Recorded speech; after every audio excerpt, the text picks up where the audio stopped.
자, 보신 것처럼 안희정, 이재명, 박원순. 자, 이 세 사람 공통점 바로 민주당의 문재인 대통령 이후의 잠룡들이라고 볼 수 있겠죠. 이 후보들이 지금 차례차례로 순환 시대를 맞고 있는 그런 형국입니다. 자, 김태현 변호사님한테 먼저 여쭤봐야 될 것 같은데, 자, 박 시장 같은 경우에, 박원순 시장 같은 경우에는요, 아니, 민주당 내부에서도 이거 고용세습, 서울도시철도공사 이거 고용세습 하지 말자는 의견들이 많았음에도 불구하고 청와대나 이런 여권에서 덜컥하고 받았어요, 야당하고. 그래서 박 시장이 굉장히 곤란해진 그런 상황 아닌가요? 뭐 곤란해졌겠죠. 왜냐면 어쨌든 이제 뭐 전반적인 공기업에 대한 고용세습 문제를 논의한다고 하지만 역시 핵심은 가장 이제 불거진 서울교통공사가 될 수밖에 없는 거고, 서울교통공사는 결국 서울시 산하기 때문에 박원순 시장의 법적 책임이건 여하에 따라서 이제 정치적으로는 좀 타격이 있지 않겠습니까? 네. 그리고 사실은 국정조사 아무리 한다고 해도 검찰 수사나 법원 재판만큼 팩트가 잘 나오진 않아요. 그렇다고 하더라도 예전에 이제 박근혜 전 대통령 국정농단 청문회에서도 보셨지만 국정조사, 뭐 청문회 이런 것들이 사실은 뭐 어떤 팩트라든지 진실을 가려주지는 않더라도 정치적 공방이 있다는 거 하나만으로 그 대상이 됐던 사람들에게는 정치적으로 엄청난 타격이 오는 것이거든요. 네. 그러니까 박원순 시장 입장에서 이게 이제 곤혹스럽죠. 어떻게 보면 이제 박 전 시장이 뭐 대선 가져서 가장 이제 중요한 국면을 맞은 건데, 네. 더군다나 박 전 지사는 좀 가슴이 아픈 건, 이게 예를 들어서 여당에서 적극 방어하고 야당에서 계속 공세해가지고 예를 들어 뭐 다른 입법사항하고 우리는 바터라고 합니다. 네. 예를 들면 여당이 그래 그럼 국정조사 들어줄 테니까 니들 이거 들어줘. 뭐 이런 바터라기보다는 네. 여당 일부에서도 오케이 했다는 거 아니겠어요. 그러니까요. 일부 보도에 따르면 뭐 청와대에 승낙이 있었다는, 실제는 모르겠지만 보도는 그렇게 나온 게 있습니다. 언론에 그렇게 나왔죠. 그래서 언론에 그렇게 보도가 나왔어요. 청와대 핵심에서 그래 오케이 이거 받아도 돼라고 했기 때문에 당내에서 예를 들면 이해찬 대표 같은 사람은 좀 반대를 했지만 홍영표 원내대표가 받은 거다 뭐 이런 얘기들이 있을 정도로, 그러면 박 시장 생각할 때는 이거 저 안희정 전 지사, 그 다음에 이재명 지사, 네. 그 다음에 난가라는 생각 할 수도 있죠. 그러니까 박원순 시장 굉장히 이제 연말 연초가 조금 힘들게 생겼습니다. 네. 자, 이런 와중에 그 안희정 지사가 현 부대변인 요즘에 이제 그 재판 1심은 끝났고요. 지금 2심이 이제 이번 주에 또 있잖아요. 선고가 있다고 하는데 최근에 뭐 포착된 모습도 있다고 하는데 안 지사 얘기 좀 해주시죠. 앞에 얘기 조금 제가 반박하겠습니다. 네네네네네. 우리 당 얘기 때문에. 왜냐면, 네. 안 걸려 있었다 그러는데 사실은 이 국정조사요, 사당이 거의 동시에 요구했고요. 네. 그다음에 자유한국당은 보이콧까지 하면서 예산안이라든지 문제가 되는 이제 유치원 3법이라든지 윤창호법 같은 걸 보이콧하겠다. 하나도 못하겠다로 보이콧 선언을 했습니다. 그리고, 그런 상황에서 어찌 보면 이제 계속 나온 얘기가 470조나 되는 예산 심사 언제 할 거냐, 네. 민생법안 언제 할 거냐 이런 얘기 계속 있었거든요. 네. 그래서 야당이 이제 어찌 보면 공격의 수단으로 해서 여당에서 불가피하게 이제 협상을 한 건데 이제 네. 와서는 마치 이제 여당에서 이거를 뭐 받아준 것처럼 얘기하는 게 오히려 불가피한 프레임, 선택이었다. 그렇죠. 그러니까 네. 프레임 자체가 저는 오히려 잘못됐다. 어쩔 수 이게 야당에서 없었다. 요구한 거거든요. 그리고 네. 김성태 원내대표가 그랬어요. 우리는 한 놈만 팬다. 보이콧하겠다. 이거 안 받아주면 아무것도 못한다. 한 발짝도 못 나가겠다. 이렇게 선언을 했거든요. 네. 그런 상황에서 선택한 거기 때문에 이건 협상의 과정에서 이루어진 것이지 그 네. 부분은 제가 명확히 해야 될 것 같고요. 네. 안혜정 지사 같은 경우는 아마 항소심 재판을 앞두고 있는데 네. 이 부분이 저는 1심 재판과 뭐 달라질 것이냐 여부가 굉장히 사람들이 많은 관심인데 네. 사회적인 분위기상 저는 좀 달리 갈 수도 있다고 봅니다. 왜냐하면 저번에 무죄였잖아요. 그렇죠. 1심 네. 재판은 그동안에 어쨌든 관례라든지 판례 굉장히 충실한 거예요. 그러면서 약간 이게 법을 안 바꾸면 못 바꾼다 이렇게 얘기했지만 사실은 판례상으로도 이게 업무상 위력이라는 거는 뭐 판단하기 나름이기 때문에 네. 충분히 할 수 있는 사안이라 이번 항소심 판결이 아마 하여튼 이 사건 자체가 우리나라 이런 사건에 아마 리딩 케이스가 될 걸로 보이는데 항소심 판결은 아마 좀 달라질 가능성도 있다 이렇게 보입니다. 네. 자, 이제 그 안희정 지사, 이재명 지사, 그리고 박원순 시장에 이어서요.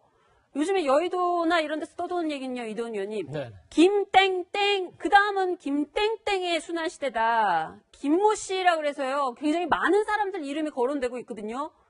김땡땡 누굽니까, 이도훈 의원님?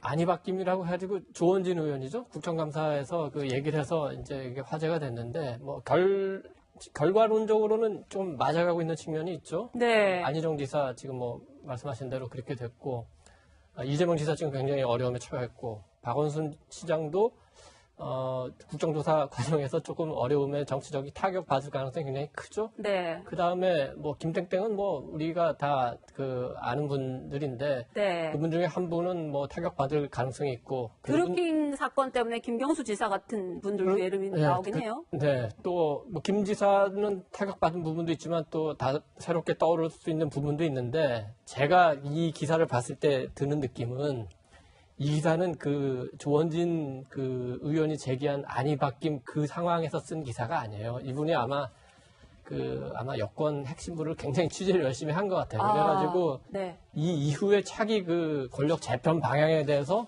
어떤 그 얘기를 듣고 그거를 앞으로 제기하기 위해서 약간 포석 정도를 한 것 같은데 네. 지금 뭐 이름이 나왔으니까 안이 바뀐 네 분도 있고 또 다른 분도 있고 여러 가지 그 차기 주자들이 있을 수 있지만 우리가 생각하지 못하는 또 새로운 구도가 나타날 수도 있거든요. 그래서 좀 더 그 정치적 상상력이 필요한 시기인 것 같습니다. 네. 자, 이도훈 의원님 말씀 들으니까 뭔가 또 빅픽처를 취재하신 것 같은 느낌이 드는데 그건 다음 주에 다시 또 듣도록 하고요. 차기 대권을 앞두고 정말 비정한 그런 권력 투쟁이 이어지는 것 같습니다. 뭐 곤란해졌겠죠. 왜냐하면 어쨌든 이제 뭐 전반적인 공기업에 대한 고용세습 문제를 논의한다고 하지만 역시 핵심은 가장 이제 불거진 서울교통공사가 될 수밖에 없는 거고 서울교통공사는 결국 서울시 산하기 때문에 박원순 시장의 법적 책임이건 여하에 따라서 이제 정치적으로는 좀 타격이 있지 않겠습니까? 네. 그리고 사실은 국정조사 아무리 한다고 해도 검찰 수사나 법원 재판만큼 팩트가 잘 나오진 않아요. 그렇다고 하더라도 예전에 이제 박근혜 전 대통령 국정농단 청문회에서도 보셨지만 국정조사, 뭐 청문회 이런 것들이 사실은 뭐 어떤 팩트라든지 진실을 가려지는 않더라도 정치적 공방이 있다는 거 하나만으로 그 대상이 됐던 사람들에게는 정치적으로 엄청난 타격이 오는 것이거든요. 네. 그러니까 박원순 시장 입장에서 이게 이제 곤혹스럽죠. 어떻게 보면 이제 박 전 시장이 뭐 대선 가셔서 가장 이제 중요한 국면을 맞은 건데 네. 더군다나 박 전 지사는 좀 가슴이 아픈 건 이게 예를 들어서 여당에서 적극 방어하고 야당에서 계속 공세해가지고 예를 들어 뭐 다른 입법사항하고 우리는 바터라고 합니다. 네. 예를 들면 여당이 그래 그럼 국정조사 들어줄 테니까 니들 이거 들어줘. 뭐 이런 바터라기보다는 네. 여당 일부에서도 오케이 했다는 거 아니겠어요. 그러니까요. 일부 보도에 따르면 뭐 청와대에 승낙이 있었다는 실제는 모르겠지만 보도는 그렇게 나온 게 있습니다. 언론에 그렇게 나왔죠. 그래서 언론에 그렇게 보도가 네. 났어요. 청와대 핵심에서 그래 오케이 이거 받아도 돼라고 했기 때문에 당내에서 예를 들면 이해찬 대표 같은 사람은 좀 반대를 했지만 홍영표 원내대표가 받은 거다 뭐 이런 얘기들이 있을 정도로 그러면 박 시장 생각할 때는 이거 저 안희정 전 지사 그 다음에 이재명 지사 네. 그 다음에 난가라는 생각 할 수도 있죠. 그러니까 박원순 시장 굉장히 이제 연말 연초가 조금 힘들게 생겼습니다. 네. 자, 이런 와중에 그 안희정 지사가 현부 대변님 요즘에 이제 그 재판 1심은 끝났고요. 지금 2심이 이제 이번 주에 또 있잖아요. 선고가 있다고 하는데 최근에 뭐 포착된 모습도 있다고 하는데 안 지사 얘기 좀 해주시죠. 앞에 얘기 조금 제가 반박하겠습니다. 네네네네네. 우리 당 얘기 때문에. 왜냐면, 네.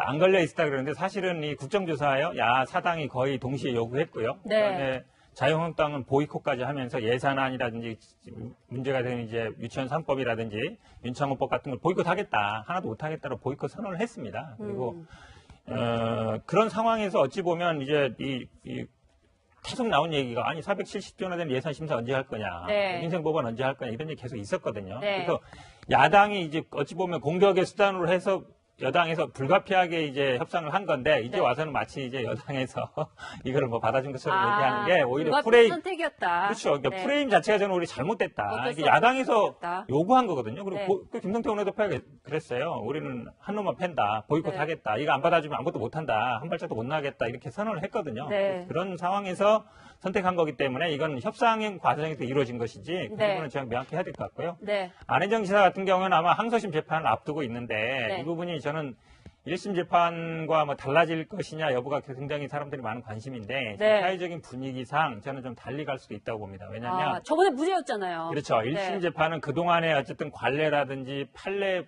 굉장히 충실한 거예요. 그러면서 약간 이게 법을 안 바꾸면 못 바꾼다 이렇게 얘기했지만 사실은 판례상으로도 이게 업무상 위력이라는 거는 뭐 판단하기 나름이기 때문에 네. 충분히 할 수 있는 사안이라 이번 항소심 판결이 아마 하여튼 이 사건 자체가 우리나라 이런 사건에 아마 리딩 케이스가 될 걸로 보이는데 항소심 판결은 아마 좀 달라질 가능성도 있다 이렇게 보입니다. 네. 자, 이제 그 안희정 지사, 이재명 지사, 그리고 박원순 시장에 이어서요. 요즘에 여의도나 이런 데서 떠도는 얘기는요, 이도훈 의원님. 네. 김땡땡, 그 다음은 김땡땡의 순환시대다. 김모 씨라 그래서요, 굉장히 많은 사람들 이름이 거론되고 있거든요. 김땡땡 누굽니까, 이도훈 의원님?